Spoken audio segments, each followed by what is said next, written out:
तो हेलो दोस्तों इस वीडियो में हम लोग बात करने जा रहे हैं कुछ ऐसे क्वेश्चंस की जो एसएससी अक्सर अपने सीजीएल के या एसएससी के किसी भी एग्जाम्स में बार बार पूछता ही रहता है। तो ये प्रीवियस ईयर का क्वेश्चन है जो कि एसएससी के शिफ्ट वन में आया था। सीजीएल 2022 का है, टीयर वन का। और 1 दिसंबर शिफ्ट वन में आया था 2022 में। दोस्तों क्वेश्चन आपको दिख रहा होगा कि 1500 मीटर की दौड़ में अनिल ने बकुल को 150 मीटर से हराया और उसी दौड़ में बकुल ने चार्ल्स को 75 मीटर से हराया। दोस्तों क्वेश्चन बहुत सिंपल होता है ये वाला। सबसे पहले क्या करना है, अगर अनिल ने बकुल को 150 मीटर से हराया तो इसका मतलब अनिल ने 1500 मीटर की दौड़ में 1500 कवर किया हुआ है और बकुल ने उसी में कितना कवर किया होगा, 150 से कम कवर किया होगा। मतलब 1500 में 150 कम कवर किया होगा, इसका मतलब कितना कवर किया होगा, 350 इतना कवर किया होगा। और कह रहा है उसी दौड़ में बकुल ने चार्ल्स को 75 मीटर से हरा दिया। तो अगर बकुल ने 1500 मीटर की दौड़ में 1500 कवर किया होता तो चार्ल्स ने कितना कवर किया होता, 75 कवर किया होता, मतलब 14-5 किया होता। अगर मैं इसका रेशियो ले लूँ तो मुझे रियल वाला नंबर पता चल जाएगा। जैसे यहाँ पे रेशियो निकल के आ रहा है अप्रॉक्स, ये 10 हो गया, ये 9 आ गया, 10:9 आ गया। और यहाँ पे कितना हो गया, ये यहाँ पे 100 हो गया। और 15 9 ज़ा 135 होता है और 75 हो गया होगा। तो 15 5 ज़ा 75 होता है, 100/95। अभी भी ये डिवाइड हो रहा है तो 5 2 ज़ा 10 हो गया 0 और 5 19 टाइम्स ये चला गया। तो आप देख सकते हैं बकुल का यहाँ पे 9 है और यहाँ पे 20 है, तो ये हमें बराबर करना पड़ेगा। तो उस हिसाब से अगर मैं देखूँ तो यहाँ पे मुझे 20 से मल्टीप्लाई करना पड़ेगा और यहाँ पर मुझे 9 से मल्टीप्लाई करना पड़ेगा। तो मुझे रियल में पता चल जाएगा। और इन्होंने पूछा है अनिल ने चार्ल्स को कितनी दूरी से हराया है, तो अनिल ने यहाँ पे 200 मीटर की दूरी कवर की है, तब चार्ल्स ने 19 का आपको टेबल पता ही है, 99 से कितना होता है, 171। तो अगर 200 की वैल्यू दी हुई है 1500 मीटर, तो आप देख सकते हैं कितनी दूरी से हरा दिया है। अप्रॉक्स 29 का डिफरेंस है, तो 29 की डिस्टेंस से इसने हरा दिया है। ये 2 0 कैंसिल आउट हो गया, 15 9 ज़ा 135 का 5 कैरी 13 हो गया, 15 टू 30 हो गया, 30 और प्लस 43 हो गया, अप्रॉक्स में 2 है।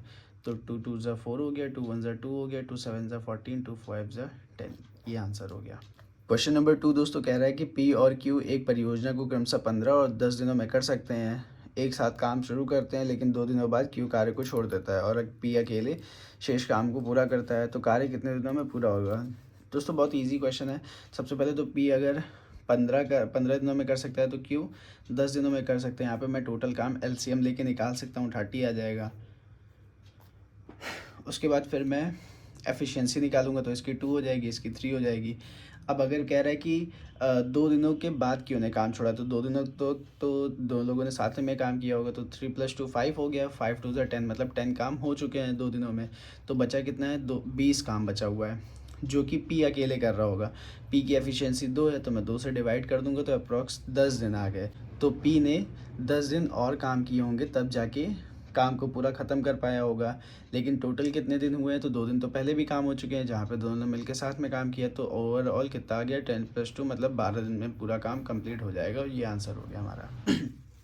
दोस्तों अलजेब्रा का तीसरे नंबर का ये क्वेश्चन कि a-b = 5 दिया हुआ है और ab = 150 दिया हुआ है। तो पूछ रहा है a³ - b³ की वैल्यू क्या होगी। दोस्तों ये क्वेश्चन इस तरह के एसएससी में बहुत ज़्यादा पूछे जाते हैं। अगर अलजेब्रा के आपके फॉर्मूले क्लियर हैं तो आप ये बहुत इजीली कर सकते हैं। अगर a³ - b³ पूछ रहा है तो आप सिंपल सा ये देख सकते हैं कि a³ - b³ का फॉर्मूला क्या होता है। तो फॉर्मूला ये होता है a - b इन ब्रैकेट में a² प्लस में b² और प्लस में ab।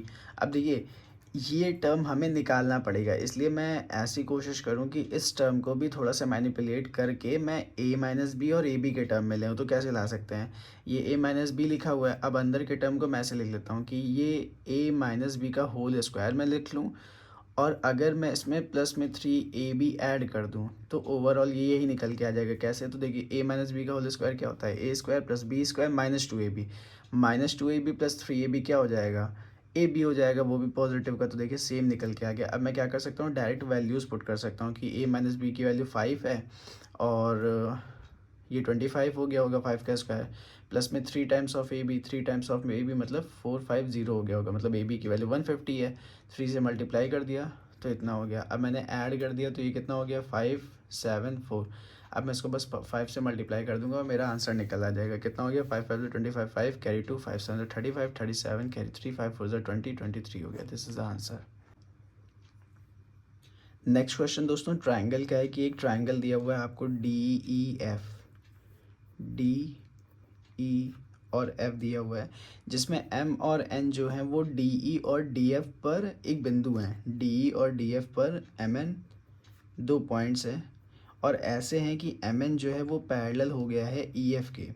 अगर एम एन पैरेलल है ई एफ के तो एम एन का रेशियो दिया हुआ है 2:5 ई एफ के टर्म में। तो डी ई की वैल्यू दी हुई है ना, डी ई की वैल्यू क्या मतलब पूरी वैल्यू दी हुई है कि इसकी वैल्यू 60 है। एम ई की लंबाई मतलब इसकी लंबाई पूछी हुई है। दोस्तों ये क्वेश्चन बहुत ज़्यादा इंपॉर्टेंट है फॉर द एसएससी एग्ज़ाम्स।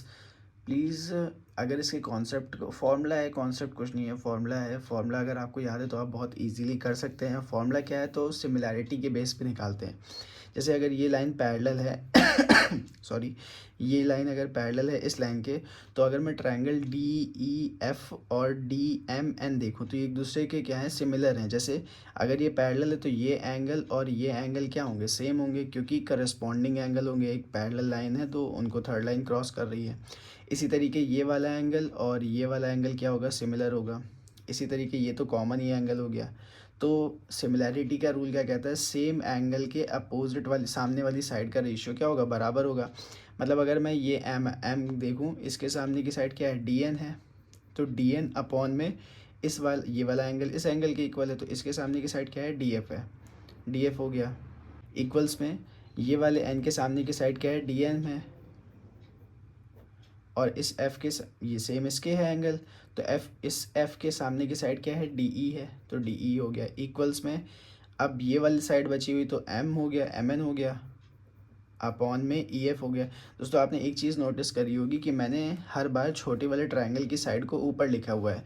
आप जिस ट्रायंगल की साइड को ऊपर लिख रहे हैं हर बार आपको उसी की ट्रायंगल की साइड को आपको ऊपर लिखना है। जैसे मैंने इसी में ही पूरा लिखा हुआ, मतलब इसी ट्रायंगल की साइड को हर बार ऊपर लिखा हुआ है।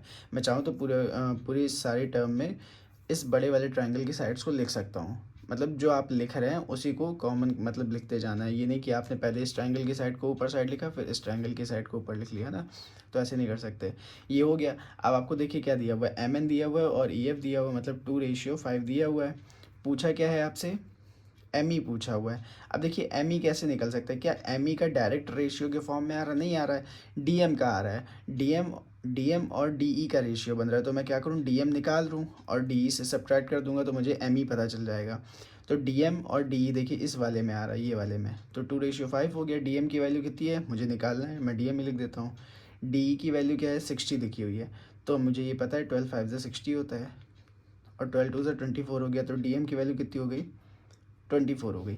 अब अगर डी एम 24 हो गया तो डी ई तो मुझे पता ही है, मैं डायरेक्ट एम ई निकाल सकता हूँ कि M E is equal to कितना हो गया 60 minus 24। It means 36 is the right answer. दोस्तों नेक्स्ट क्वेश्चन क्या कह रहा है कि एक बेईमान व्यापारी है जिसने 12.5% के लॉस पे सामान को सेल किया, लेकिन उसने 36 बेईमानी कर दी, चीटिंग कर दिया, 36 ग्राम के बजाय 28 ग्राम का ही वजन का प्रयोग किया। दोस्तों ये क्वेश्चन बहुत ज़्यादा पूछा जाता है, एसएससी का कोई भी एग्ज़ाम हो ये क्वेश्चन आता ही आता है। तो इसको मैं सीपी और एसपी के फॉर्म में अगर कर लूँ तो मुझे ज़्यादा ईजी हो जाएगा करना ये क्वेश्चन। जैसे सीपी अगर मैं पहले टर्मिनोलॉजी के अकॉर्डिंग कहूँ तो उसको 12.5% का लॉस हुआ, इसको मैं चेंज करूँगा तो ये 1/8 आएगा। मतलब अगर सी पी 8 है तो उसको लॉस कितना हुआ है 1 का हुआ है, मतलब एस पी कितना हो गया होगा 7 हो गया होगा। तो एस पी अगर पहले केस में 7 है तो सी पी कितना है 8 है। दूसरे केस में क्या रहा है दोस्तों 36 ग्राम के बजाय 28 ग्राम का ही यूज़ किया है। मतलब 28 ग्राम क्या हो गया उसका सी पी रहा होगा, और 36 ग्राम क्या हो गया एस पी रहा होगा। 28 ग्राम क्या हो गया सी पी हो गया, और 36 क्या हो गया उसका एस पी हो गया। तो मैं डिवाइड कर लूँ 4 7 28 हो गया, 4 9 36 हो गया, तो 8 7 56 हो गया, और 9 7 63 हो गया। तो according to the question C P ये हो गया है और एस पी ये हो गया है। तो उसको ओवरऑल लॉस या प्रॉफिट अगर मुझे निकालना तो मैं निकाल सकता हूँ। ओवरऑल उसका प्रॉफिट कितना का हो गया 7 रुपीज़ का हुआ है, कितने पे 56 पे। तो मैं निकाल सकता हूँ 56 इंटू 100 हो गया होगा 100/8। इट मीन्स कि कितना हो गया 4 2 8, 4 5 20, 4 2 8, मतलब 12.5% ही आंसर आ गया। इतने का ही उसको प्रॉफिट हो रहा है।